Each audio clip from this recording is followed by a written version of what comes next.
Today, this drone, the DJI Mini 3 Pro, is 1 year old.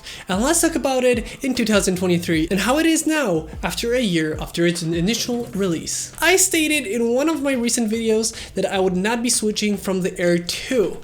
And I lied in that video because I said I'm gonna use it as long as it's gonna be usable. And here I am with a DJI Mini 3 Pro. Why did I change my mind and why did I go for this one right now? First off, I have to say that even though the Air 2 was holding up nicely and it has many of the features that this drone has, I got this one as well as the Mini 3 and the Mavic 3 for testing for this channel. And I have to say that once I got to use this, especially with the DJI RC controller, I just fell in love with this combo, thinking how I would love it for my travel content, how easy it would be to set up, how quick and how light it is. So I really thought about getting this, and here I am. I sold the Air 2 and bought the Mini 3 Pro with the RC controller. But how does it do in 2023, more specifically 1 year after its initial release? See, the thing is, with the updates they made it even better. For example, they added the 10-bit color to the DCine-like footage from the drone, making it actually better than the Air 2, making all the initial reviews of this drone slightly outdated because now it has 10-bit colors.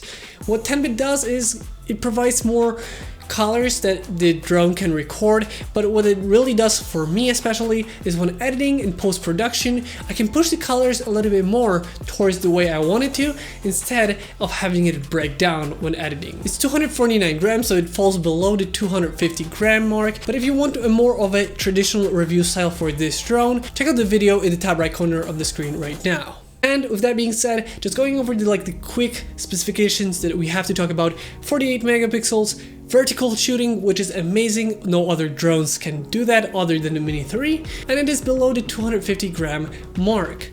It still has the obstacle avoidance for the front, back and down, and also it just overall fits into a pocket when folded down. And in this controller, it can really quickly set it up. And one thing that I always thought about when traveling, when will I fly the drone?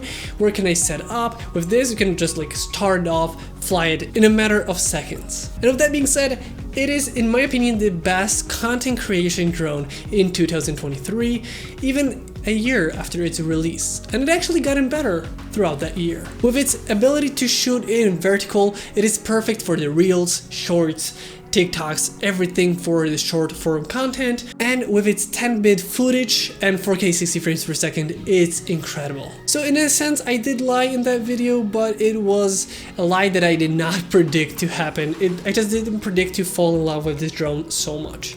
Also, it's much more quiet than an Air 2, which makes it just so convenient whenever you're somewhere out there. But how does it compare to the competition in 2023? Well, for the Air series, we still have the Air 2 and Air 2S, and I would say it's more close to Air 2S at this moment in terms of price and the main drone of the series. The Air 2S might have a little bit more features as in the log profile, but I feel like it's not worth it to get compared to this one.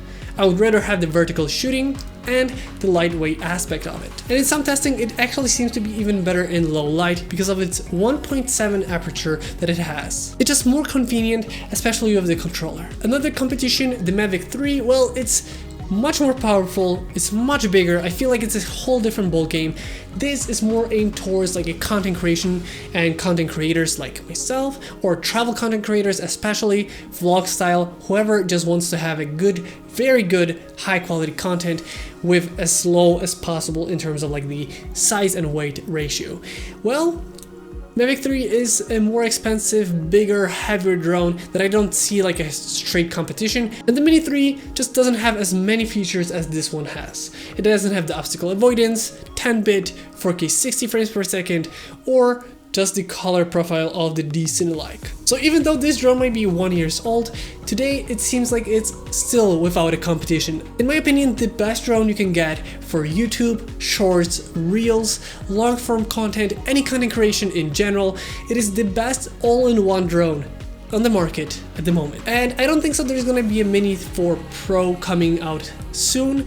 I would rather say an Air 3 is gonna come up before that, but it's gonna be hard to make a drone that is better than this because it would have to be a little bit better, but at the same time, you know, it's gonna be heavier, and how much more can they squeeze that is gonna be worth it to operate from this if you already have one? This is an incredible drone in 2023, so if you have one or you're thinking about it, get it. It's a really good drone. And especially with this controller.